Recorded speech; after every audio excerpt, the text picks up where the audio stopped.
राष्ट्रिय गौरवका आयोजना मध्येको एक हो पूर्व पश्चिम रेलवे। यसले तराईका 21वटा जिल्लालाई छुनेछ। यसको फिजिबिलिटी स्टडी 2010मा नै भइसकेको छ।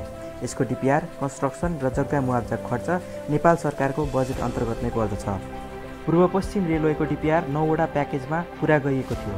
Kakarbhitta Inaruwa 126.76 kilometre, Inaruwa Bardibas 139.42 kilometre, Bardibas Simara 136.4 kilometre, Simara Tamsariya 127.09 kilometre, Tamsariya Butwal 107.82 kilometre, Butwal Lamahi 105.94 kilometre, Lamahi Kohalpur 113.70 kilometre, Kohalpur Sukhad 94.1 kilometre, सुखद गड्डा चौकी 89.08 किलोमिटर।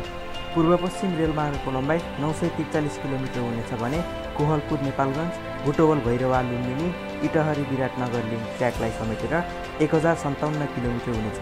रेलको design speed 200 kilometre per hour हुनेछ। यसको ट्र्याक स्ट्यान्डर्ड गज अर्थात् 1435 mm चौडाइको हुनेछ। यो पूर्व पश्चिम राजमार्गमा पर्ने मुख्य सहर बिर्तामोड, दमक, इटहरी, इनरुवा, लाहान, राजविराज, बर्दिवास, चापुर, हेटौडा, नारायणघाट, बुटवल, लमही, कोहलपुर, अत्तरिया, महेन्द्रनगर हुँदै गुड्नेछ। पूर्व पश्चिम रेलमार्ग सिङ्गल ट्र्याकको हुनेछ भने यसमा विद्युतीय रेल गुड्नेछ।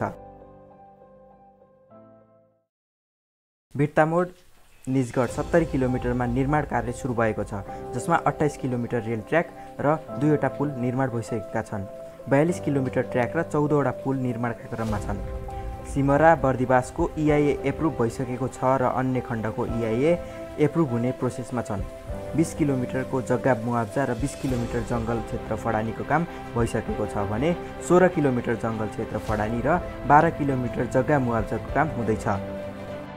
जग्गा मुआब्जासहित 2019को हिसाबले पूर्व पश्चिम रेलवेको जम्मा लागत लगभग 10 बिलियन अमेरिकी डलर थियो।